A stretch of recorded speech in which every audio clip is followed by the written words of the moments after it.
A proposed change in the way the government does business with workforce development agencies could cost the state of Michigan thousands of jobs.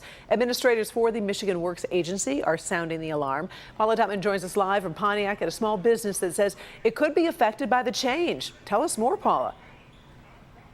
Yeah, hi Karen, hi everybody. So, administrators for Michigan Works, this is how they explain it. They say that if this restructuring goes through, it'll be more difficult for employers like Dave right here to find talent, and for talent to find training to get work.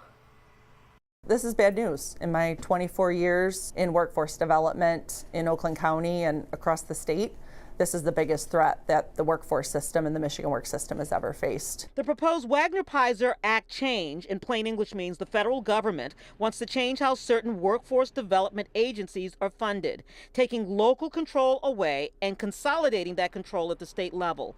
On the street level, what that means is agencies like Michigan Works will be forced to change how they support workers and companies that have depended on them for nearly 50 years. So this proposed rule would require services to be delivered at the state level rather than the local level, which would seriously impact the staffing levels across the state of Michigan. So not only would the people who help people find and train for skilled labor jobs lose their jobs, but with the staff and program reductions, fewer people will have access for job searches and training. That transition would reduce us from 400 Michigan Works staff down to 90 state staff to deliver the same level of services. So Barron Industries in Oxford, for instance, has 70 employees working in the aerospace industry. I'm afraid I don't know what will happen. If this funding shift does happen, it means those programs and employees coming through the local Michigan Works pipeline disappear. A lot of these employees start at entry-level jobs, but then Michigan Works helps us train them into machinists, into welders, into NTT testers, non-destructive testing, into quality positions.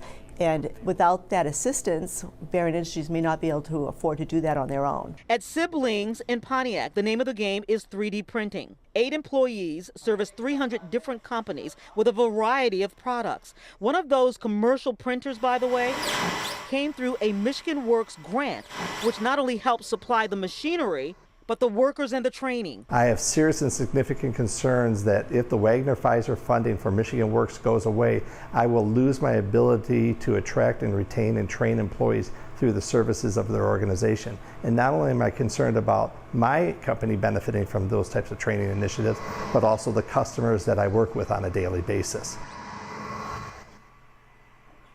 Okay, so I did reach out to the Department of Labor to find out what is triggering the restructuring, and they actually got back to me pretty quickly, but with a public release statement, and they explained that this move is designed to improve processing and other services, but it is also encouraging public comment because they want the public to weigh in on how their tax dollars are spent.